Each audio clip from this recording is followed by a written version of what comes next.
म नायक विराज भट्ट अहिले तपाईहरु हेर्दै हुनुहुन्छ मेरो कुरा। त्यस्तो चाहिँ नि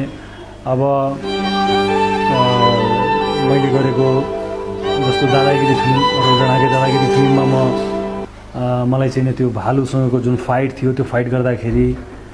चाहिँ नि एकदमै मैले रिस्क जोखिम लिएको थिएँ र त्यो भालुले मलाई त्यसको नङ्ग्राहरू धेरै ठुल्ठुलो थियो हैन, नकाटेको नङ्ग्रा नकाटेको भालु त्यस्तोसँग लड्दाखेरि त्यसले चाहिँ नि अब आखिर जनावर नै हो, उसको पनि के गल्ती, उसँग हामीले लड्यौँ भने उसलाई जिस्क्यायौँ भने उसले चिथोर्नु टोक्नु स्वाभाविक कुरा हो। तर त्यो कुरालाई हामीले ध्यान दिएनौँ, हामीमा एक अर्कै प्रकारको जोस एउटा के सोच थियो, जे पनि रिस्क लिन्थ्यो हैन, र त्यसले चाहिँ नि मलाई चाहिँ नि पछाडिपट्टिबाट पुरै चिथोरेको थियो। मेरो त्यो पुलिसको युनिफर्ममा मैले एक्सन गरिराखेको थिएँ र मेरो पुरै त्यो युनिफर्म पनि फाट्यो र मलाई के लाग्यो भने चिसो चिसो लाग्यो, मलाई त पछाडितिर निकै खाल्टो पारिदिएछ कि जस्तो फिल भएको थियो। पछि हेर्दाखेरि चाहिँ नि त्यो दागहरू चाहिँ स्क्रैच भएको थियो, बट जोगियो। त्यस्ता धेरै घटनाक्रमहरू छन्